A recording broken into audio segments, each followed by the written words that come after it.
কোটা সংস্কার আন্দোলনকারীদের ঘোষিত দেশব্যাপী কমপ্লিট শাটডাউন পালনের লক্ষ্যে সকাল থেকে বরিশাল নগরীতে সড়ক অবরোধ শুরু করেন শিক্ষার্থীরা। সকালে নগরীর জিলা স্কুল মোড়, হাতেম আলী কলেজ চৌমাথা ও নতুল্লাবাদে সড়ক অবরোধ করেন কোটা বিরোধীরা। এ সময় অ্যাম্বুলেন্স ব্যতীত কোনো যানবাহন চলাচল করতে দেয়নি তারা। এমনকি সাংবাদিকদেরও সংবাদ সংগ্রহে পড়তে হয় তোপের মুখে। এমন খবরে দুপুরে মাঠে নামে ছাত্রলীগ। পানি সম্পদ প্রতিমন্ত্রী জাহিদ ফারুক শামীমের অনুসারী ছাত্রলীগের নেতাকর্মীরা ধাওয়া দেয় শিক্ষার্থীদের। এতে ছত্রভঙ্গ হয়ে এদিক ওদিক ছোটাছুটি শুরু করতে থাকেন শিক্ষার্থীরা।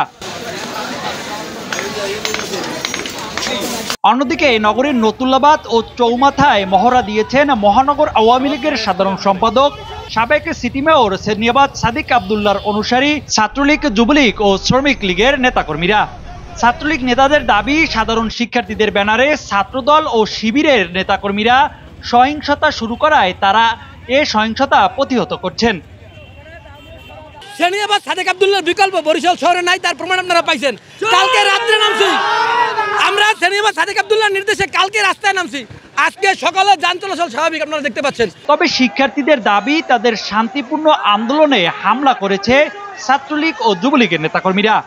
নামছি শৃঙ্খলা শান্তি বজায় রেখে আমরা আন্দোলন করবো। আমাদের দাবি মাইনে নিলে আমরা রাজপথ থেকে উঠে যাবো। কেন আজকে তারা আমাদের দাবি মানতেছে না, আমাদেরকে রাজাকার বলে আখ্যায়িত করতেছে? বলেন, আপনাদের কাছে প্রশ্ন, দেশবাসীর কাছে প্রশ্ন, আমরা কি রাজাকারের সন্তান? আজকে আমরা শান্তিপূর্ণ আন্দোলন করতেছি,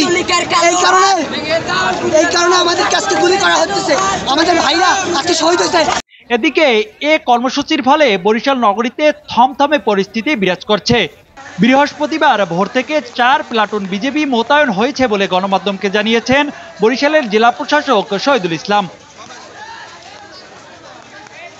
মতবাদ ডিজিটাল, বরিশাল।